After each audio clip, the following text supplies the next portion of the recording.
Boa noite a todos, nós agradecemos a presença de todos. Hoje nós vamos falar um pouquinho sobre o capítulo 14, os fluidos, que é um capítulo muito longo. Então nós pincelamos algumas partes só dele, mas seria muito interessante para o conhecimento, para a assimilação de conhecimentos novos, que vocês pudessem pegar a Gênesis nesse capítulo 14, porque ele traz muitos dados importantes. Então, nós vamos analisar alguns deles, não todos, porque ficaria muito extenso. Então, nós vamos começar falando sobre elementos fluídicos.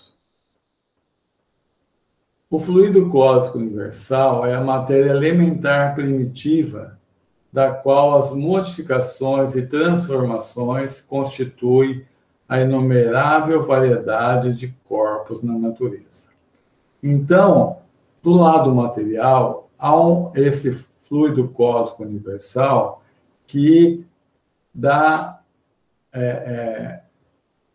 ele gera todos os tipos de matéria, tanto as matérias que nós conhecemos aqui enquanto encarnados, quanto as matérias do plano espiritual e de todos os outros mundos nesse universo. Então, o fluido cósmico universal, ele é a matéria elementar, é a parte, nós vamos ver daqui a pouco, mais pura da matéria. Depois ela vai sendo transformada, modificada para formar as outras necessidades da matéria. E é importante também destacar aí que não tem um lugar no espaço que não esteja preenchido por esse fluido cósmico universal. Então, André Luiz fala que nós estamos nesse fluido como peixes no oceano, ou seja, não tem nenhum lugar que ele não esteja. Numa sala onde vocês estão participando conosco, parece que há um espaço entre as paredes. Mas aí, nesse meio, tem fluido cósmico universal. Da mesma forma, no espaço, em todos os lugares que parece à nossa vista que existem vazios não existem, porque está lá a presença do fluido cósmico universal em todos os lugares. Ele oferece dois estados distintos: eterização ou imponderabilidade. Então, esse estado de eterização, ele é próprio do mundo espiritual, né? Então, nós não temos condições de ver, porque para nós é uma parte invisível. Inclusive, que a ciência ainda não inventou instrumentos para medir, para ponderar, para descobrir a classificação desses fluidos nesse estado de eterização ou imponderabilidade. E o outro estado é o de materialização ou ponderabilidade, que é o que nós estamos acostumados a ver. A matéria sólida, ou líquida, ou gasosa, né? Que é própria aqui do nosso conhecimento como encarnados que somos. Entre esses dois estados, há aqueles que a ciência consegue estudar, como a eletricidade, aquela força do ímã, uma série de fluidos que estão entre esses do plano espiritual e a matéria que nós conhecemos aqui propriamente dita. Então, entre esses dois estados há uma faixa de fluidos que a ciência já consegue estudar, que a ciência já consegue captar nos seus aparelhos para estudá-los. Então, vamos voltar aqui. O primeiro, então, nós falamos que é da eterização, o segundo, da materialização.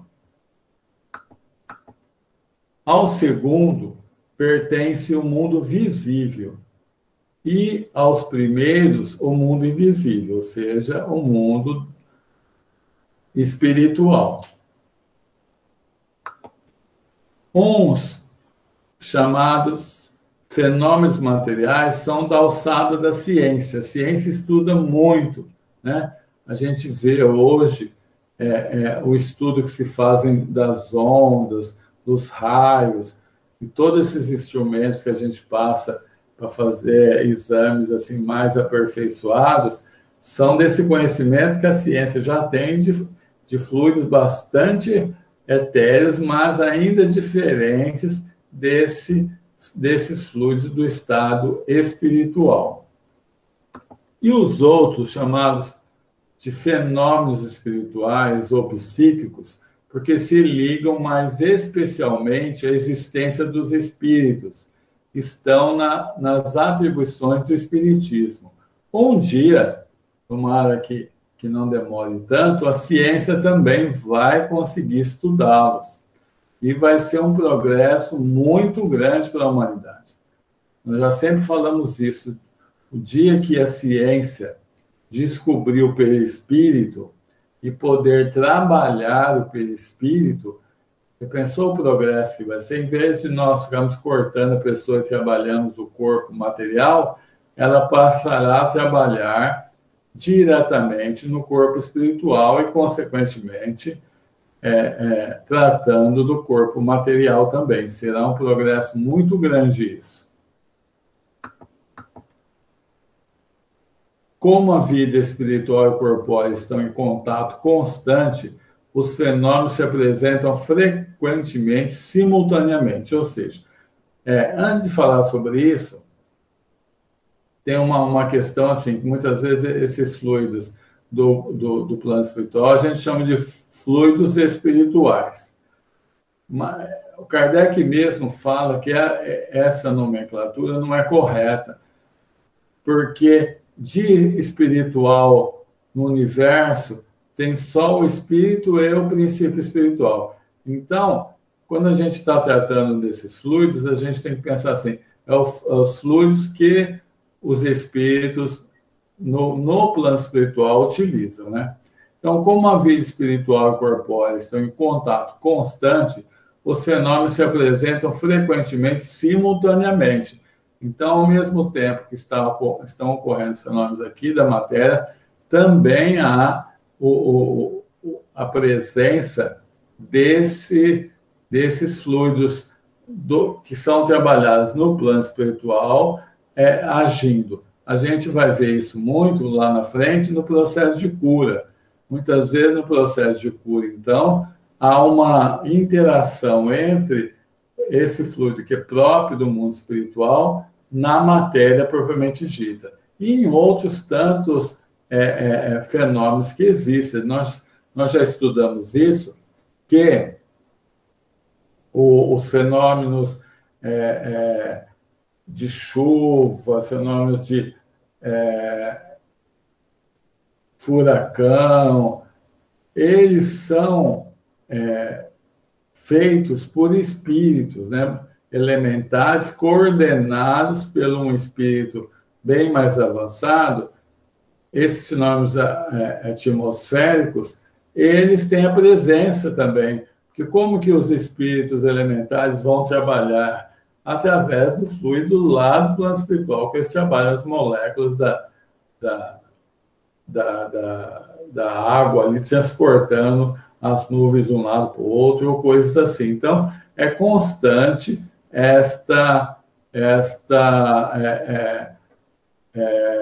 esse contato simultâneo, ou seja, ao mesmo tempo, dos dois tipos de fluidos. No estado de eterização, o fluido cósmico sofre modificações mais numerosas que no seu estado tangível. Então, no universo, aqui na Terra, por exemplo, nós vemos muitas modificações do fluido cósmico, formando os diversos tipos de matéria, né? Numa flor, no ferro, no nosso corpo, são muitas e muitas matérias.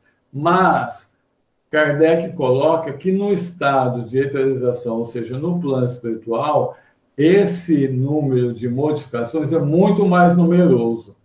Nós vamos ver daqui a pouco que lá no mundo espiritual, esse fluido cósmico, ele também exerce essas modificações para gerar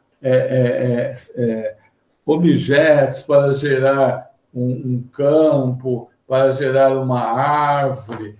É muito importante a gente saber disso, né? Quando o André Luiz trouxe esse conhecimento, foi a maior revolução entre os espíritas, que não aceitavam que pudesse haver no plano espiritual alguma coisa parecida com o que já existe no mundo corporal. E nós vamos tratar melhor daqui a pouquinho sobre isso. Os fluidos têm para os espíritos que são eles mesmos fluídicos, uma aparência tão material quanto a dos objetos tangíveis para os encarnados. Isso é muitíssimo importante.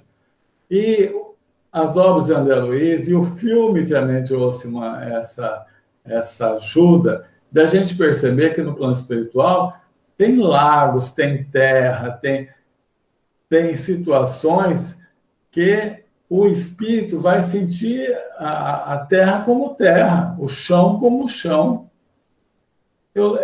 Para ver como que é interessante isso, nós, no trabalho no presídio, nós levamos, no semiaberto e no fechado não dá, nós levamos um aparelho DVD e passamos um filme uma vez por mês. Então, o que a gente leva? Leva Nosso Lar, leva Chico Xavier, leva Minha Vida em Outra Vida, leva Bezerra de Menezes. Então, um dia nós estávamos passando o filme Nosso Lar e chega aquela parte com o André Luiz, para entrar no Nosso Lar, tinha um muro bem alto.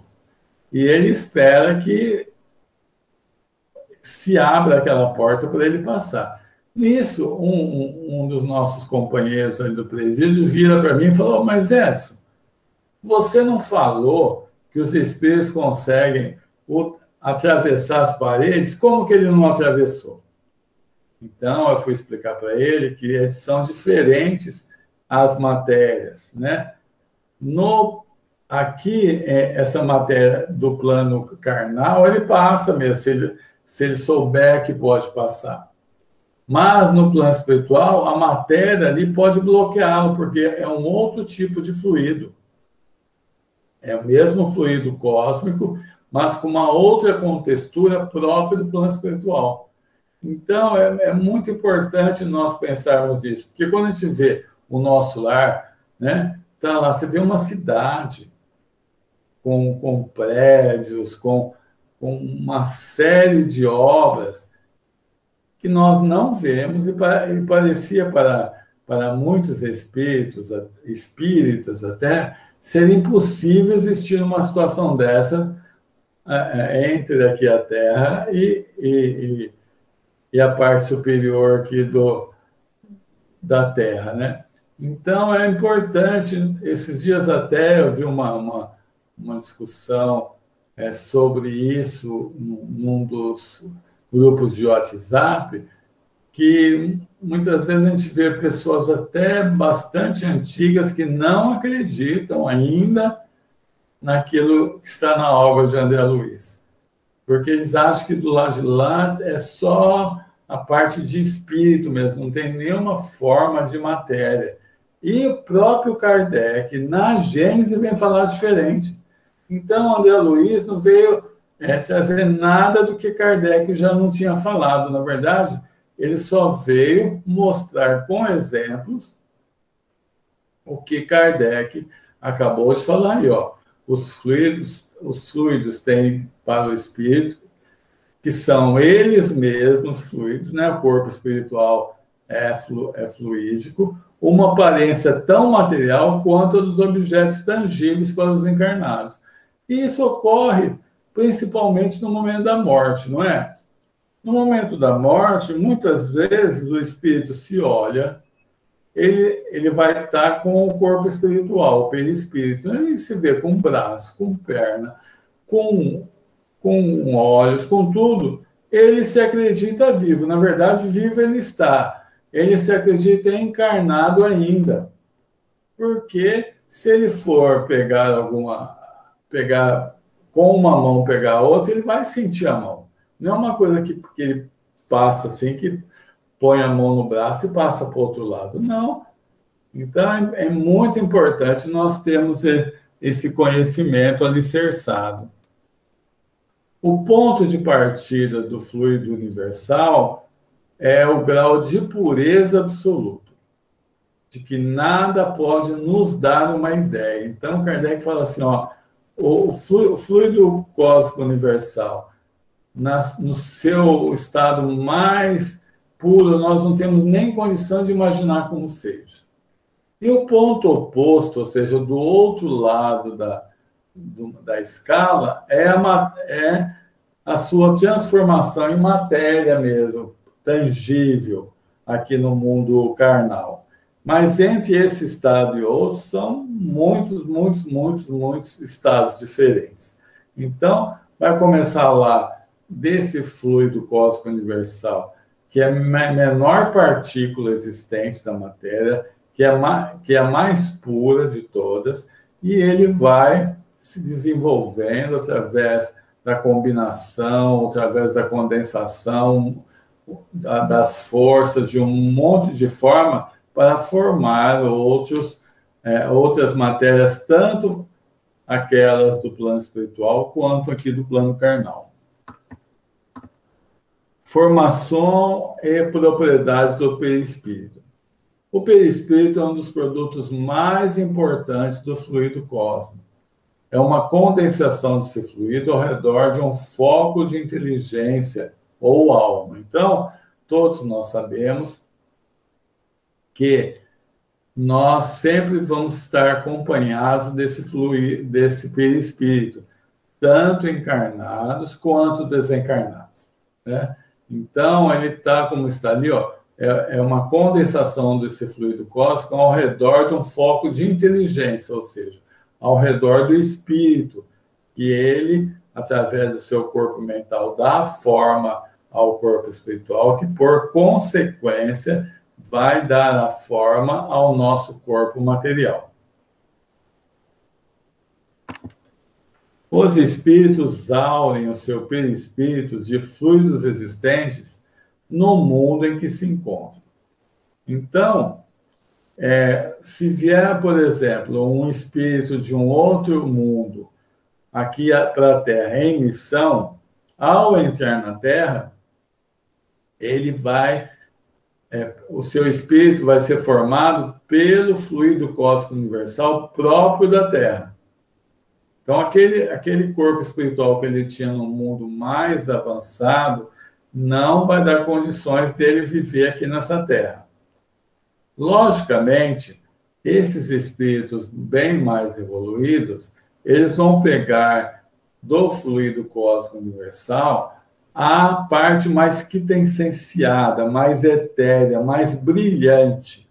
É o mesmo que dos nossos perispíritos, só que vai ter uma eteridade, uma luz muito maior.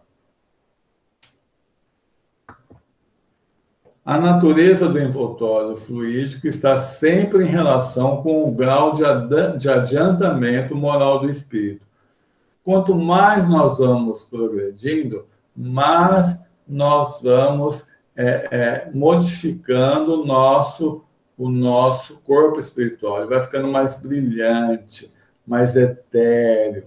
Então, quanto mais evoluído o espírito, mais vai acontecendo isso. Um espírito ainda pouco evoluído, nós não vemos o seu perispírito, mas do lado espiritual, ele é muito grosseiro ainda. Ele não consegue sair assim de perto da Terra, porque falta-lhe, por sua própria condição, ele pode ser levado, porque ainda é bastante grosseiro. Segundo o espírito seja mais ou menos depurado, seu perispírito se forma das partes mais puras ou mais grosseiras do fluido próprio do mundo onde se encarna. Então, nós já falamos isso. Então, quando um espírito vem em missão aqui para essa Terra, ele podia estar num outro mundo bem mais evoluído. Entrou aqui, ele vai ter, o seu perispírito vai ter que ser formado do fluido cósmico próprio da Terra, mas de sua parte bem mais etérea. E é importante também que, a partir de um certo grau de progresso, de desenvolvimento, de evolução, o espírito ele tem condição de modificar, no momento que ele quiser, através da sua mente, esse corpo espiritual. Então, se ele quiser aparecer, por exemplo, pega Emmanuel, né, que aparecia para Chico na forma que ele tinha lá como o senador Públio Lentulus. Ele podia ter apresentado como ele foi quando ele foi padre Manuel da Nóbrega, que dependia dele, onde ele se sentia melhor para se apresentar. Então, isso daí, o corpo espiritual é bem plástico, e através da mente, do corpo mental, da mente, do espírito, ele transforma e se apresenta da forma que ele quer. É comum também a gente ver bastante naquele livro Libertação, que quando os espíritos têm que fazer algum trabalho numa cidade lá nas trevas, para tentar resgatar algum espírito que já começou com algum sinal de arrependimento do que ele estava fazendo de coisa não boa, eles se apagam. Porque se eles entrassem com aquele mesmo perispírito brilhante ali, o que ia acontecer? Seria uma polvorosa. Não, eles se apagam mentalmente, se apagam e entram. De outra forma, eles podem até se tornar invisíveis aos outros espíritos que estão ali. Então, eles conseguem modificar bastante esse corpo fluídico. Qualidade dos fluidos. A ação dos espíritos sobre os fluidos espirituais, já explicamos que essa nomenclatura, quando ele fala fluido espiritual, são os fluidos encontrados no mundo espiritual, né? Porque espiritual é só o espírito e o princípio inteligente. A ação dos espíritos sobre os fluidos espirituais tem consequências de uma importância direta e capital para os encarnados, ou seja, os espíritos nos ajudam muito e também podem nos prejudicar numa situação de obsessão, por exemplo. Então, há uma influência muito grande dos fluidos espirituais na nossa vida aqui material.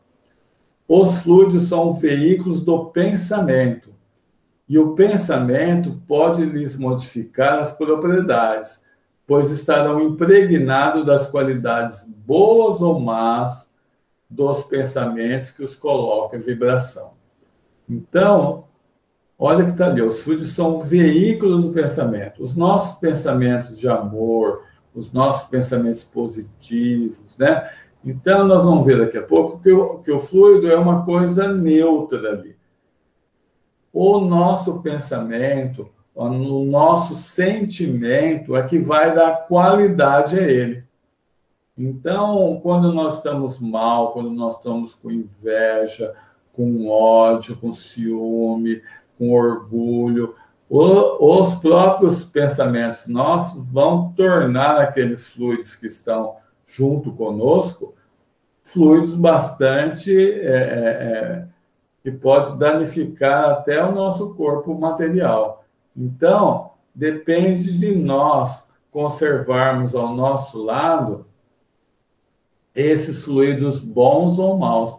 Tem pessoas que a gente fala assim, parece, muitas vezes somos nós mesmos, né? Que parece que carregamos uma nuvinha em cima da gente de coisas ruins, porque nós mesmos estamos provocando ali, nesses fluidos que nos acompanham. Os fluidos, é o que eu estava falando, não têm qualidade sui generis. Eles não têm qualidade, eles são neutros, mas as que adquiriram no meio onde se elaboram, como o ar pelas exalações. Por exemplo, o ar passa num campo de rosas, ele vai pegar aquele perfume. O ar passa num lugar muito fétido, vai ficar com aquele perfume. Então, da mesma forma, os fluidos, eles não têm essas qualidades. Carregam a marca dos sentimentos de ódio, ciúme, orgulho, ou de bondade, amor, caridade, benevolência, etc.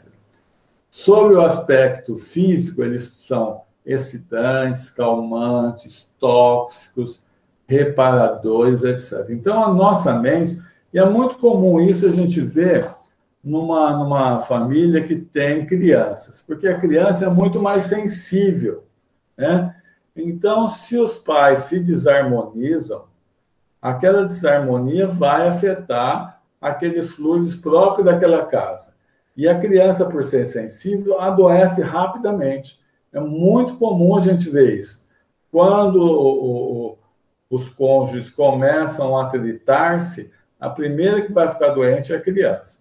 Então, para a gente ver da responsabilidade que a gente tem de manter pensamentos salutares. Se os fluidos ambientes são modificados pela projeção dos pensamentos do espírito, seu envoltório espiritual, que recebe diretamente a impressão de seus pensamentos, deve ainda carregar a marca de suas qualidades boas ou más. Tem uma passagem de Jesus que ele fala assim, ó, se o seu olho for causa de escândalo, jogue-o fora para que é melhor chegar com o olho só no céu do que chegar com ele estragar. Então, logicamente, ninguém vai fazer isso. Mas, muitas vezes, a forma de pensar da pessoa vai afetar o seu corpo espiritual. Humberto de Campos conta, num dos seus contos, que havia um advogado que ele passava a perna em todo mundo, E ele era chamado de grande cabeça. E quando ele chegou no plano espiritual, o perispírito dele, a cabeça estava enorme, muito grande. E para fazer com que ela retornasse a um tamanho normal, ele nasceu com hidrocefalia, para que o corpo material acertasse aquele corpo espiritual. Então, nós temos que tomar cuidado com os nossos pensamentos, porque eles afetam por demais o nosso perispírito e, consequentemente, o nosso corpo material. O perispírito, por sua vez, reage sobre o organismo material. Se os eflúvios são de boa natureza, o corpo lhe sente uma impressão salutar. Se são maus, a impressão é penosa. Então, nós temos que tomar cuidado com o nosso estado de sentimento, nossos estados emocionais, porque eles vão afetar o nosso corpo diretamente. Afeta o perispírito e, consequentemente, afeta o corpo. Curas. Agora nós vamos falar de curas. O fluido universal, o fluido cósmico universal, condensado no perispírito, pode fornecer ao corpo os princípios reparadores. O agente propulsor é o espírito, encarnado ou desencarnado, que infiltra num corpo deteriorado uma parte da substância do seu envoltório fluídico. Então, quando um espírito vai ajudar ou até promover uma cura mesmo, até um encarnado, daqui a pouco nós vamos ver, ele vai injetar com esse fluido uma parte sã para reparar, aqui, ó, a cura se opera pela substituição de uma molécula sã a uma molécula malsã. Então, aquela molécula está com problema, eles vão trabalhar ali para reparar. Repara o perispírito, que, consequentemente, vai reparar o corpo. Nós vemos no livro Obreiros da Vida Eterna, no caso de uma senhora evangélica, ela ia desencarnar. Aí teve um pedido de um neto dela para que ela não fosse, porque o pai dele tinha desencarnado há pouco tempo, e se a mãe recebesse mais aquele baque, ela poderia perder a gestação que ela estava. E naquela gestação estava uma menina que ia ajudar muito esse menino no trabalho dentro da igreja presbiteriana. Então, foi aceito esta oração desse menino de 8 anos. Então, a mesma equipe que chegou para providenciar o desencarne, trabalhou junto ao coração dela, junto aos órgãos ali, para dar-lhe mais alguns meses de vida, até que a mãe tivesse condição de suportar a desencarnação da avó do menino. O poder curador está, pois, em razão da pureza da substância inoculada. Ele depende da energia da vontade, que provoca uma emissão fluídica mais abundante e dá ao fluido uma maior força de penetração. Então, essa capacidade de cura vai depender bastante da força de amor daquele que está fazendo a cura, para que ele potencialize aquele fluido ali. Os fluidos que emanam de uma fonte impura são como substâncias medicinais adulteradas. Muitas vezes ele teria até a mediunidade de cura, mas se ele não tiver amor no coração, vai ser difícil ele levar alguma coisa boa para quem está necessitado, porque vai precisar dessa energia da vontade e do amor para promover a cura no encarnado. Os efeitos da ação fluídica sobre as enfermidades são extremamente variados, reclamando um tratamento continuado, como no magnetismo comum. Então, o que nós fazemos, por exemplo, no centro, nos trabalhos de passe, é isso, é um tratamento continuado do magnetismo comum. Então, nós vamos dando fluidos salutares, com muito amor para aquele que precisa ter alguma parte do seu organismo melhorado, até curado, e vai depender muito também da fé daquele que está recebendo aqueles fluidos. Por isso que Jesus falava assim, ó, você tem fé que eu posso te curar? Porque ao uma pessoa falar, não, eu tenho sim, ela abria, a sua vontade abria os escaninhos para onde ia penetrar a energia salutar de Jesus. Então, no passe, é importante, quando a gente for falar numa palestra sobre passe, ou então, quando nós formos falar antes das pessoas entrarem para o passe, olha, é muito importante, quem for receber o passe, também se ligar em Jesus. Quem for receber o passe, ter a certeza que ele vai estar recebendo energias boas, porque isso vai facilitar essa penetração da energia naquele que dela necessita. De outras vezes, ela é rápida como uma corrente elétrica, ou seja, muitas vezes o médio de cura, mesmo que são muitíssimos raros, ele consegue, nós vamos ver daqui a pouco como, levar esse fluido que vai tratar rapidamente dessa molécula, como nós vimos, malsã. E Jesus foi o incomparável nessa arte de cura. Mas nós tivemos, por exemplo, São Francisco de Assis, que também curava muito. quando a cura era mais difícil, ele sempre falava assim, ó, essa daí só Jesus. Então, ele elevava o pensamento a Jesus para que a força de amor de Jesus o ajudasse nesse processo de cura. Ação na cura ainda. A ação magnética pode se produzir de várias maneiras. Primeiro, pelo próprio fluido do magnetizador. Ele veio com essa faculdade, com essa mediunidade de cura. Então, se ele realmente estiver utilizando essa faculdade com amor, querendo ajudar, querendo levar o bem-estar a outra pessoa, só o fluido dele vai promover a cura. Ou então pode ser pelo fluido dos espíritos, agindo diretamente e sem intermediário sobre o encarnado. É muito comum isso.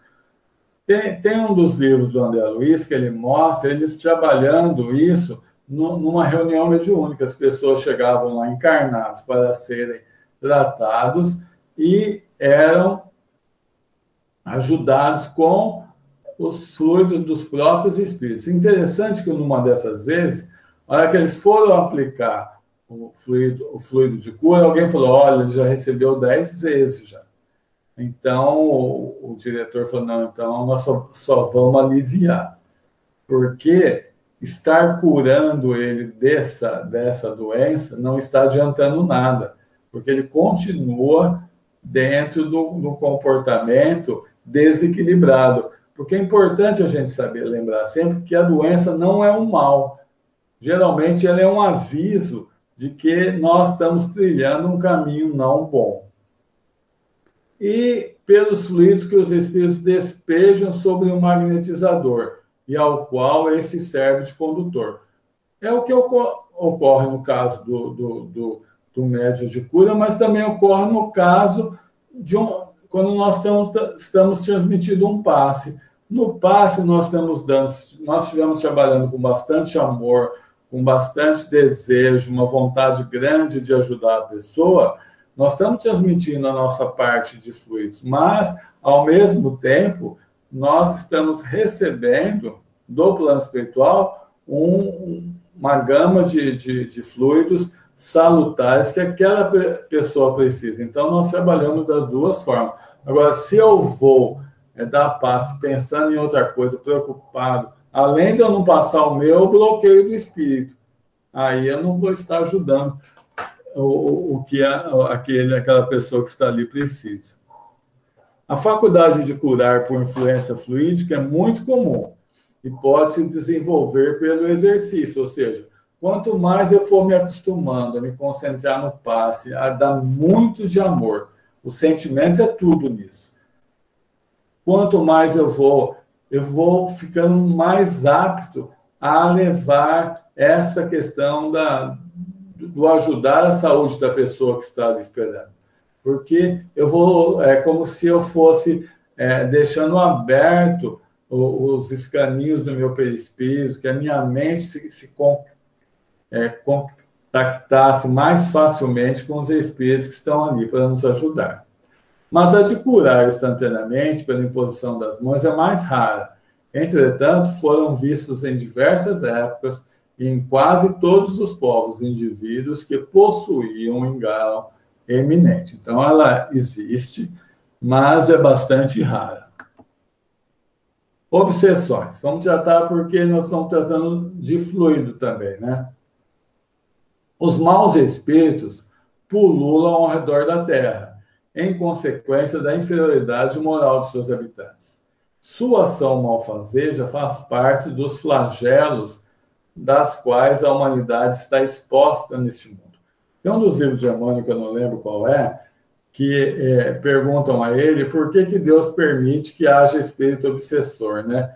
E ele falou assim, olha, veja bem como que é, né? Vocês têm na Terra os animais que vos tratam como deuses, e vocês ainda se alimentam das suas carnes, eles te adoram e vocês ainda tiram sua vida para se alimentar. Então, mostrando que tudo isso é sinal ainda da nossa pouca evolução. Vai chegar um dia em que, no mundo em que tivermos, que não vai ter mais esta obsessão, porque todos os espíritos daquele mundo estarão procurando sempre fazer o bem. A obsessão é uma ação persistente que um mau espírito exerce sobre um indivíduo. Um espírito bom nunca obsedia. Ele chega, fala, mostra, ajuda e deixa para o encarnado seguir aquele caminho ou não. Já o espírito obsessor, ele fica ali insistindo para ver se ele consegue aquele objetivo. Ela apresenta caracteres muito diferentes, desde a simples influência moral até a perturbação do organismo e das faculdades mentais. A gente vê no caso de um dos livros do Bezerra de Menezes, que seu filho tinha um espírito obsessor que começou a prejudicá-lo muito. E Bezerra de Menezes, um espírito bastante evoluído, muito doce. O tempo que demorou para que eles conseguissem afastar esse espírito já tinha danificado o corpo material e ele teve até que se afastar do curso de medicina porque o cérebro ficou danificado. Isso que ele fala ali das faculdades mentais. Do mesmo modo que as doenças são resultado das imperfeições físicas, que tornam o homem acessível às influências perniciosas exteriores, a obsessão é sempre o de uma imperfeição moral, que dá presa ao mau espírito. A uma causa física, opõe-se uma força física. A uma causa moral, é necessário opor uma força moral. Então, Kardec escreveu assim, as doenças são imperfeições físicas. Nós sabemos hoje que a maioria de nossas doenças são decorrentes também de nossos desequilíbrios emocionais, mentais e sentimentais.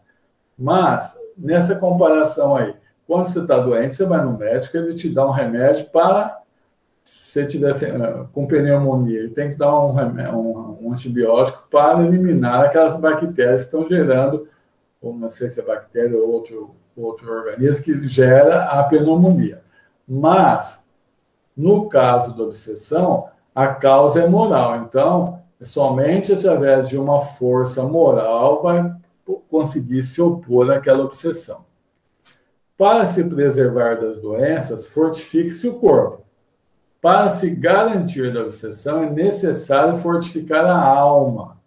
Daí, para o obsediado, a necessidade de trabalhar no seu próprio melhoramento.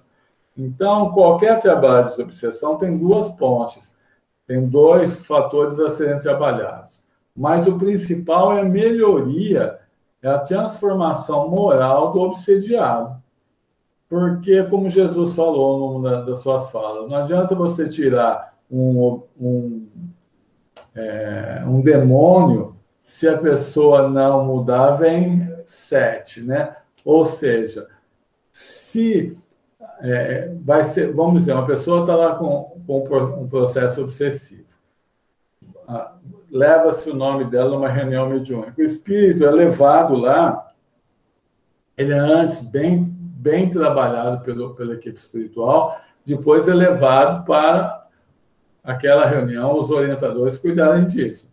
Mas, se o obsediado não melhora, de pouca valia vai adiantar isso. Muitas vezes vale para o obsessor, que ele se liberta daquele erro que ele está fazendo. Mas o obsediado fica suscetível a ser obsediado por outro espírito. O que mais frequentemente basta para o desembaraço do obsessor, sem o concurso de pessoas estranhas. Ou seja, se você se melhora, você vai conseguir livrar-se dessa situação. Esse socorro se torna quando a obsessão... Vamos voltar um pouquinho. Eu falei aqui, o que mais frequentemente acontece é que os processos de obsessão simples, você mesmo se melhorar, se tornar melhor, se cuidar das emoções, você mesmo consegue ficar livre, não precisa de... Deus sempre ajuda, os espíritos sempre ajudam, mas você não precisa de uma ajuda externa aqui entre os encarnados. Nós mesmos conseguimos. Mas esse socorro se torna necessário quando a obsessão degenera numa subjugação, ou seja, um grau bem mais avançado, porque então o paciente perde, às vezes, a sua vontade e o seu livre-arbítrio.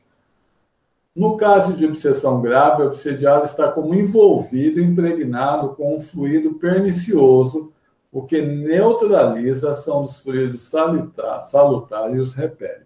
Ele vai precisar de ajuda. É desse fluido que é necessário desembaraçar. Ora, um mau fluido não pode ser repelido por um mau fluido. É necessário expulsar o fluido, não fluido, o fluido mal com a ajuda de um fluido melhor. Então, nesse trabalho é feito vibrações para ele, é feito ajuda, passes para que ele se melhorando também, através do bem, conseguir liberar o mal. Para assegurar a libertação, é necessário levar o espírito obsessor a renunciar aos seus maus desejos e é preciso nascer nele o arrependimento e o desejo do bem. Quando ele chega numa reunião mediúnica, a equipe espiritual já trabalhou muito ele para que os esclarecedores façam a parte assim, final do trabalho. É necessário também um grande esforço do obsediado para melhorar, já falamos. No caso de fascinação, que é aquele caso onde o espírito aproveita-se da vaidade do médium, no caso da fascinação mais rebelde, que é a mais violenta subjugação, o obsediado ilude-se com as qualidades e intenção do seu dominador e se compraz no erro e repele toda assistência. Então, no caso da fascinação, a primeira coisa que você tem que conseguir é que o fascinado entenda que ele está sendo obsediado. Porque enquanto ele não entender, ele vai, se você for falar com ele, ele vai achar que você está com inveja dele e não vai adiantar em nada. Eu entrei 4 minutos no tempo de vocês, então eu abro agora, se alguém tiver alguma dúvida, alguma colaboração, qualquer tipo de coisa. Nós estamos aqui, aproveitando que o Donizete dá o curso de mediunidade na casa, nós procuraremos tentar ajudar as dúvidas. Eu queria saber se os espíritos podem dar cor aos fluidos, principalmente num trabalho de cura. Desculpa, eu não entendi. Mudar o que você falou, Denise? Porque nós não vemos os fluidos, nós estamos cercados dele, estamos mergulhados nele, mas nós não vemos. Sim. E eu pergunto, num trabalho de cura, os espíritos podem dar cor a esses fluidos? Olha, você viu o tratamento? Sim, eu não vou entrar muito nessa questão da cor, porque eu não entendo nada sobre isso. Mas nós vimos ali, no próprio Gênese, que o fluido ele é neutro. Então, sim, o que os espíritos vão fazer? Eles vão jogar um monte de amor, né? A vontade forte, e vão dar àquele fluido as qualidades necessárias para a cura. Então, eles vão analisar. Por isso que, talvez, eu penso assim um pouco, se o passista estiver ali num lugar que está sendo para curar, ele tem que jogar muito amor, muita vontade de cura, porque o espírito que está ali coordenando o trabalho sabe mais que qualquer pessoa encarnado qual tipo de fluido que aquele encarnado necessitado está precisando. Então, eu nem se preocuparia, porque eu vejo muito alguns trabalhos, eu não posso criticar porque eu não entendo nada, mas é onde, assim, vamos mentalizar cor tal, né? Mas eu já penso assim, se você der muito amor e uma vontade enorme que a pessoa se cure, aquela equipe espiritual que está ali presente ela sabe mais do que tudo qual tipo de fluido, qual a propriedade que aquele fluido vai ter que ter para curar. Então, eu acho que é por aí, Denise. Não sei se eu respondi, eu só compliquei. Não, o que você comentou é correto.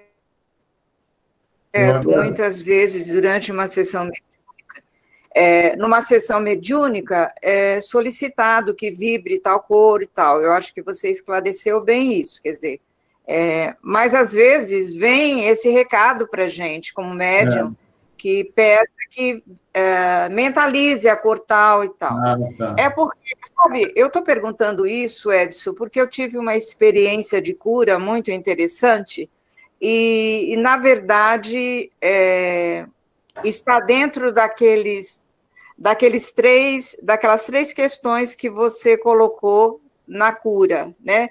Ou seja, os espíritos atuando diretamente na pessoa doente. Isso aconteceu com o meu marido, e eu pergunto isso porque eu vi a mudança de cor, eu vi cor, né? E ele foi uma coisa incrível, assim. Ele tinha uma sonda depois de uma cirurgia, e a sonda não saía, ele precisava entrar outra vez numa cirurgia. E aí eu disse para ele: vamos orar, você deita aqui, vamos orar, vamos mentalizar, vamos pedir, né? Ele recém tinha saído 40 dias de uma cirurgia e entrar em outra. E a gente fez isso, sabe, Edson? A gente orou muito, e ele também, que não é muito de oração, mas ele se propôs, e eu achei isso muito interessante, e eu pude ver a luz sobre a região que ele precisava ser atendido. Uma luz azul, brilhante, maravilhosa. E, passado aquilo, a gente orou bastante, agradeceu. Ele foi ao banheiro e a sonda saiu. Que coisa. Então, é por isso que eu estou perguntando, os espíritos podem colocar cor durante um trabalho nos fluidos, até por conta de credibilidade, talvez, não sei, né? Nossa. O Donizete vai esclarecer um pouco melhor. Muito obrigado, viu, Denise, pela sua colocação. Vamos lembrar que o pensamento tem cor. Cada onda mental tem uma intensidade. Dependendo da intensidade, tem a cor própria. Então, quando nós falamos, por exemplo, de centros de força, conforme a irradiação do centro de força, produz uma cor. Quanto mais humanizado for o pensamento, quanto mais grosseiro for o pensamento, menos luminosidade tem, menos cor tem. Por isso que nós falamos espírito das trevas. Quanto mais pensamento superior tem, mais elevação, mais luz produz. Então, são os espíritos de luz. Então, nesse meio tempo da escuridão para a luz, nós temos uma variedade, um leque, né? Um arco-íris de cores, depende da nossa faixa vibratória. A aura, ela tem as suas próprias cores. Então, não é que eles colocam luz ou colocam cores. Dependendo do pensamento do espírito, da necessidade de atendimento, eles radiam um pensamento próprio, com fluidos próprios, e que carregam, o fluido e o pensamento carregam uma cor determinada. Muito obrigada. Obrigado. Donizete, não sei se a Anete está com a mãozinha.